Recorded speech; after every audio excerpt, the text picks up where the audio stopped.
Assalamualaikum teman-teman, seperti biasa sebelum mulai Mimin mendoakan semoga teman-teman semua selalu dalam keadaan sehat walafiat.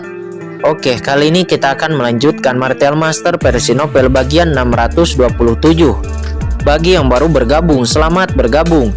Dan bagi yang belum subscribe dulu lah agar Mimin tambah semangat lagi nih bikin videonya. Oke, kalau sudah kita langsung masuk ke isi ceritanya.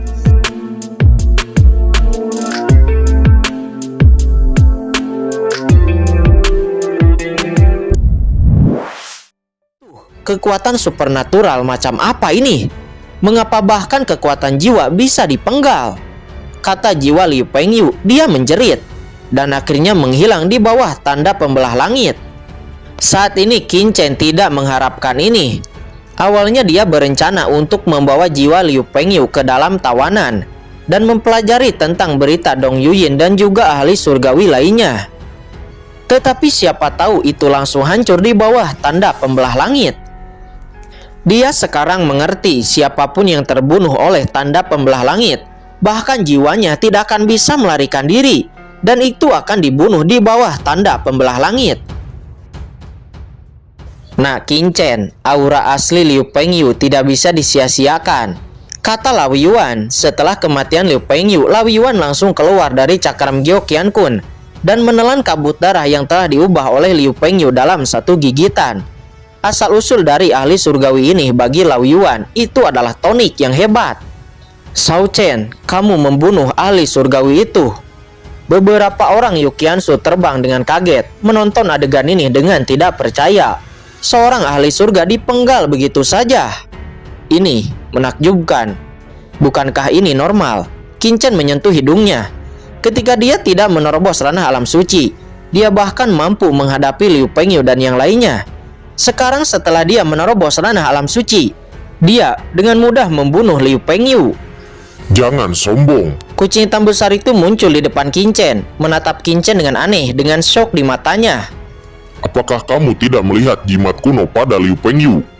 Jika saya tidak salah, itu pasti aura yang ditinggalkan oleh Master Suci Bumi. Tanda pembunuh langitlah yang membunuh Liu Pengyu.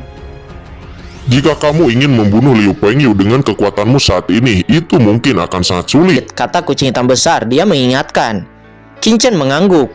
Dia juga mengenali sudut pandang kucing hitam besar itu. Faktanya dalam hal kekuatan asalnya, dia dan Liu Pengyu tidak jauh berbeda. Namun, kekuatan jiwa Qin Chen harus berada di atas Liu Pengyu.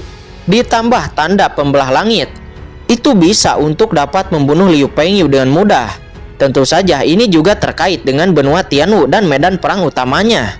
Kalau tidak, dia ingin membunuh Liu Pengyu itu tidak akan sesederhana itu. Tuan, apa yang akan kita lakukan selanjutnya? Tanya Mo Yuanbei. Ada juga dua ahli surgawi yang tersisa. Haruskah kita mengambil inisiatif untuk menyerang? Bagus untuk mengambil inisiatif, tetapi jangan membiarkan kedua ahli surga itu kabur, kata Qin Chen tersenyum. Baru saja Qin Chen akan berbicara, namun tiba-tiba wajahnya berubah dan berkata dengan heran. Tidak, pikirkan tentang dia. Scene berpindah saat ini di tempat lain di tanah Telarang Dewa. Qin Mo telah tiba di tempat Chen Sisi dan Master Sekte Iblis Ilusi berada. Pada saat ini terlihat aura iblis yang kaya meresap. Master Sekte Iblis Ilusi memancarkan aura tirani. Dia telah melangkah ke ranah alam suci. Dia melihat ke depan dengan gugup karena dia tidak bisa memasuki altar. Dia hanya bisa melihat Chen Sisi di depan dengan cemas. Chen Sisi mengambang dalam lingkaran hitam. Sebelumnya ada atmosfer sakral yang mengerikan di tubuh Chen Sisi. Nyatanya Chen Sisi telah menerobos ranah alam suci lebih awal dari Master Sekte Iblis Ilusi. Namun setelah Chen Sisi menerobos, dia tidak bereaksi. Dia tetap berada di atas bola cahaya. Kondisinya sangat tidak stabil dan wajahnya nampak sangat menyakitkan. Namun saat ini Master Sekte Iblis Ilusi tiba-tiba menoleh. Master Sekte Iblis Ilusi melihat sesosok tiba-tiba muncul dalam kegelapan. Itu adalah Qin Mo. Kamu? Master Sekte Iblis Ilusi memandang Qin Mo dengan kaget. Dia bisa merasakan kengerian dari Qin Mo. Dan Qin Mo adalah master di ranah alam suci, dan juga master di ranah alam suci yang telah berlatih cara sihir. Dia benar-benar merasakan napas yang sangat akrab. Siapa kamu? kata Master Sekte Iblis Ilusi dengan niat membunuh yang kuat muncul dari Master Sekte Iblis Ilusi. Dia menatap Kinmo, bagaimana mungkin dia tidak waspada ketika bertemu dengan Master di ranah alam suci di tempat seperti ini. Kinmo melirik Master Sekte Iblis Ilusi dan hatinya sedikit tergerak. Dia ingat apa yang dikatakan Sangguan Gupeng dan Peng Xiaoyu saat itu. Sangguan Sinar memiliki saudara kembar bernama Sangguan Wan-er. Namun pada saat ini Kinmo tidak terlalu memikirkan Master Sekte Iblis Ilusi. Kemudian Kinmo berkata dengan suara yang dalam, "Jangan gugup, saya adalah Qinchen." Apakah kamu adalah Qinchen?" kata Master Sekte Iblis Ilusi selaya melebarkan matanya dan menatap Kinmo dengan tak percaya. Tidak heran jika dia merasakan perasaan yang akrab sebelumnya dari Kinmo. Ternyata dia adalah Qinchen. "Mengapa kamu dan Chen Sisi muncul di sini?" kata Kinmo. Dia mengerutkan kening. Master Sekte Iblis Ilusi itu ragu-ragu sejenak dan segera menceritakan apa yang telah terjadi sebelumnya. "Maksudmu Chen Sisi masuk ke altar ini tetapi kamu tidak bisa masuk," kata Kinmo. Wajahnya sedikit berubah dan dia segera berjalan ke altar. Seketika kekuatan magis yang mengerikan tiba-tiba terpancar dari altar dan Kinmo langsung dipukul mundur. "Tidak ada gunanya, kamu tidak bisa masuk. Altar ini memiliki aura sihir khusus. Sepertinya hanya Chen Sisi yang bisa masuk," kata Master Sekte Iblis Ilusi. Dia menggelengkan kepalanya. Dia telah mencoba berkali-kali tetapi tidak ada cara. Menurutnya Qinchen juga harus sama dengannya. Wajah Kinmo sangat jelek. Kemudian dia berkata dengan sungguh-sungguh, "Chen Sisi dalam masalah." Tidak, Chen Sisi nampaknya telah menerima warisan dan menerobos ke ranah alam suci. Meskipun kondisinya saat ini agak aneh, itu seharusnya normal kan? Kata Master Sekte Iblis Ilusi. Apa yang kamu tahu? Kata Kinmo. Wajahnya nampak sangat jelek. Dia dan Chen Sisi menerima warisan dari Lord of the Abyss dan keduanya mempraktikkan sihir reinkarnasi. Tetapi sekarang sebenarnya Chen Sisi bisa masuk ke altar ini dan dia seharusnya juga bisa masuk. Tetapi sekarang dia tidak bisa masuk. Saat ini Kinmo tidak bisa memahami pemikiran Lord of the Abyss lagi. Meskipun dia dan Chen Sisi telah menerima warisan darinya, itu juga telah meninggalkan mereka berdua jejak yang berbeda. Kinmo menjadi sangat cemas. Boom! Dan ketika Kinmo cemas saat ini di altar, Chen Sisi tiba-tiba mengungkapkan cahaya hitam yang aneh. Dan ekspresi wajah Chen Sisi tiba-tiba menjadi sangat menyakitkan. Bola cahaya hitam di depannya secara bertahap menyatu dengan tubuh Chen Sisi. Bola cahaya hitam itu masuk ke dalam tubuh Chen Sisi dan mengubah tubuh Chen Sisi.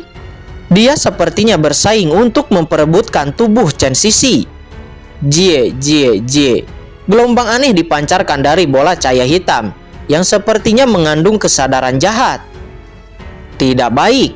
Ekspresi Kinmo dan Master Sekte Iblis Ilusi berubah drastis. Keduanya menembak dengan panik, mencoba masuk ke altar. Tetapi altar itu sangat kuat. Tidak peduli bagaimana mereka berdua bergabung, mereka tidak dapat menghancurkan altar. Dan semua ini secara alami dirasakan oleh tubuh Qinchen. Tidak, Chen Sisi dalam bahaya. Di medan perang kuno, wajah Qinchen menunjukkan ekspresi yang marah. "Pergi, ayo segera pergi ke tempat Chen Sisi," teriak Qinchen dengan marah. Baru saja dia akan pergi, namun tiba-tiba dua aura yang menakutkan datang ke sana. Hahaha, nah akhirnya aku menemukanmu. Kali ini mari kita lihat kemana kamu bisa pergi. Raungan gemuruh terdengar dari langit dan bumi. Itu adalah Ling Luling dan Xiu Chengje. Keduanya bergegas dengan cepat dan langsung mengepung Qinchen dengan niat membunuh yang mengerikan. Ini masalah. Wajah Qinchen nampak jelek. Sekarang Chen Sisi dalam bahaya. Tetapi kedua orang ini datang yang benar-benar merepotkan. Karena kamu ingin bertarung, cepat datang. Orang suci ini sedang terburu-buru dan mati untukku, kata Qinchen. Dia menus dingin. Setelah mengatakan itu, dia langsung menyerang. Kekuatan jiwa substantif langsung dirilis. Di saat yang bersamaan, tanda pembelah langit juga langsung dirilis. Saat ini Qinchen sedang terburu-buru dan dia tidak akan ragu-ragu. Apa? Xiu Chengje terkejut. Dia sudah merasakan bahwa Qinchen telah menerobos ranah alam suci. Tetapi dia tidak berharap bahwa Qin Chen menjadi sangat marah sehingga dia akan menembak ketika dia berbicara. Dan itu adalah serangan yang sangat mengerikan. "Kamu mencari kematian," kata Xiu Chengje. Dia meraung. Tubuhnya tiba-tiba meledak dengan kekuatan jimat kuno. Dan pada saat yang sama sebuah tombak panjang muncul di tangannya. Xiu Chengje buru-buru mengayunkan tombaknya itu. Segera kekuatan tombak bertabrakan dengan serangan Qin Chen. Xiu Chengje merasakan kekuatan yang mengerikan melanda. Dia terkejut. Dan dia langsung terhempas mundur 99 langkah mundur sebelum pada akhirnya dia berhenti. Apa? Bagaimana ini mungkin? Xiu Chengje terkejut. Hanya dengan satu serangan, dia terhempas begitu jauh. Bagaimana seseorang yang baru saja menerobos bisa begitu kuat? Jika bukan karena kekuatan jimat kuno, dia pasti sudah ditiup oleh pukulan ini. Saat ini Qin Chen sedikit mengernyit. Kekuatan jimat kuno di tubuh Xiu Chengje jauh lebih kuat dari Liu Pengyu sebelumnya. Kemudian pedang iblis hijau muncul di tangan Qin Chen. Sosok Qin Chen bergetar dan dia langsung menyerang ke arah Xiu Chengje. Di saat yang sama Qin Chen juga mengeluarkan aturan waktu. Ini adalah asal-usul waktu dan dia telah mempercepat aliran waktu pada dirinya sendiri. Qin Chen ingin membunuh Xiu Chengje dan Ling Luling, lalu pergi ke tempat Chen Sisi. Dia tidak punya banyak waktu untuk dihabiskan di sini. Jadi dia ingin bertarung dengan cepat.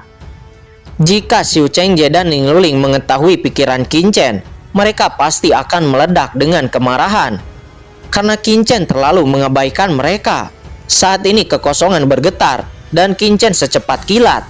Dia langsung membanting di depan Xiu Chengje dan menebas dengan pedang. Rasa krisis yang kuat datang, menyebabkan Xiu Chengje untuk sementara melepaskan kengerian di hatinya dan melakukan serangan terbaiknya menggunakan tombak. Dan kedua orang itu langsung bertukar pukulan. Di dalam pertarungan, Qin Chen nampak unggul. Meskipun basis kultivasi Qin Chen lebih rendah dari Xiu Chengje, tetapi di dalam kekuatan jiwa dia jauh di atas Xiu Chengje. Dan kekuatan fisiknya juga merupakan penguasa di alam suci panah. Dia hampir merupakan eksistensi unik di suatu era. Di ranah alam suci panah, Qin Chen saat ini hampir bisa disebut tak terkalahkan. Saat ini Xiu Chengje terus dipukul mundur lagi dan lagi. Wajahnya berubah dari marah menjadi terkejut dan ketakutan mulai muncul di hatinya. Jimat suci kuno di tubuhnya berkedip-kedip meskipun itu dapat memblokir setiap serangan Qin Chen. Tetapi itu terus bergetar dan energi terus dikonsumsi. Dia ngeri menemukan bahwa Qin Chen benar-benar memiliki kemampuan seperti ini. "Ling Luling, tunggu apa lagi? Datang dan bantu aku!" teriak Xiu Chengje dengan ekspresi ngeri.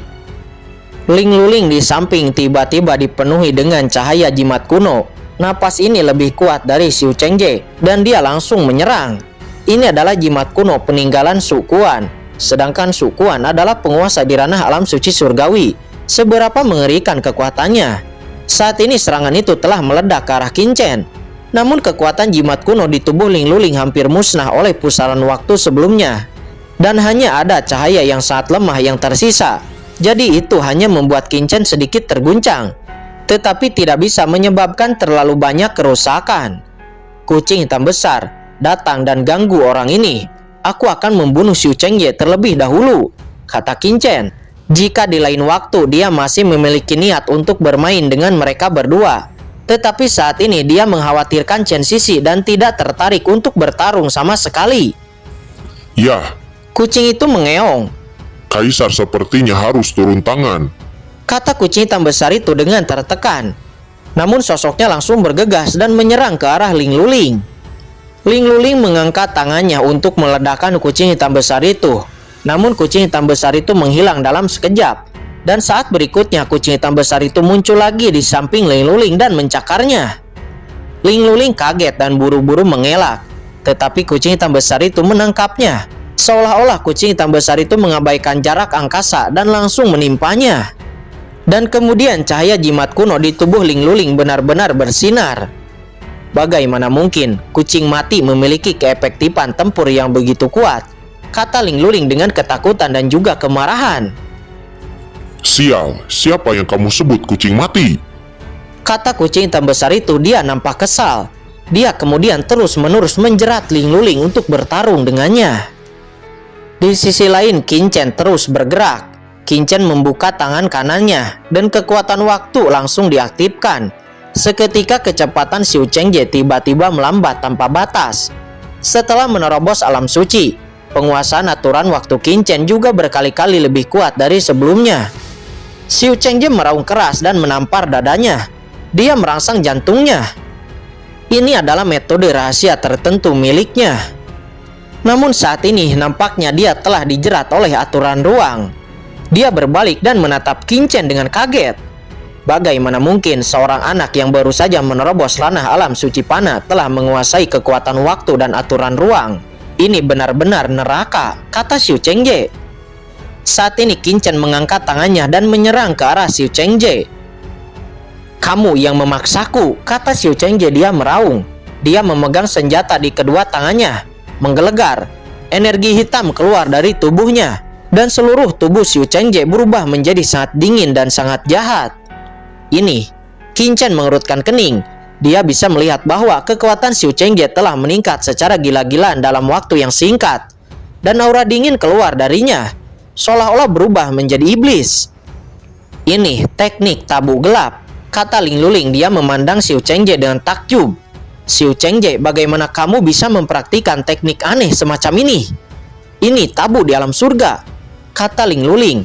Saat ini Ling Luling bahkan lebih terkejut daripada Qin, seolah-olah dia telah melihat sesuatu yang luar biasa. Yah, itu teknik tabu gelap, kata Xiu Chengje. Pada saat ini tubuh Xiu Chengje mulai membusuk, dan bayangan hitam yang tak terlukiskan muncul di matanya. Itu memancarkan kejahatan yang tak ada habisnya. Ling Luling, kamu tidak perlu terkejut. Nyatanya teknik tabu gelap ini adalah teknik yang diajarkan kepada saya oleh Master Yao Mi Mansion. Anda hanya belum melakukan kontak dengannya, kata Xiu Chengje. Apa? Ling Luling terkejut. Tuan Yao Mi Mansion mengajarkan teknik jahat ini kepada Xiu Chengje. Omong kosong apa yang kamu bicarakan? Bagaimana Tuan Yao Mi Mansion bisa mempraktikkan teknik jahat seperti ini? Kata Ling Luling, wajahnya sangat jelek dan ada ketidakpercayaan di hatinya. Tetapi aura pada Xiu Chengje membuatnya mengerti bahwa apa yang dikatakan Xiu Chengje kemungkinan besar adalah benar. Aku tidak tahu apa yang kalian bicarakan. Teknik tabu apa? Kamu akan mati hari ini, kata Qin. Dia tidak punya waktu untuk membicarakan hal-hal ini sekarang. Ada energi hitam di tubuh Xiu Chengje yang terus mengalir keluar, yang merupakan kekuatan lain. Itu sangat kuat. Tetapi juga karena kekuatan ini, dia telah ditargetkan oleh langit dan bumi di medan perang kuno ini. Kekuatan semacam ini tampaknya ditolak oleh semua surga. Selanjutnya Qin mengorbankan pedang iblis hijau, menebas dan mengayunkannya ke arah leher Xiu Chengje.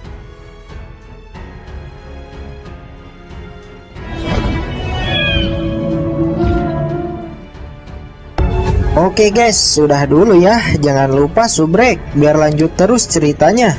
Bagi yang sudah subrek, mudah-mudahan dimudahkan rezekinya. Mimin undur diri. See you next and goodbye.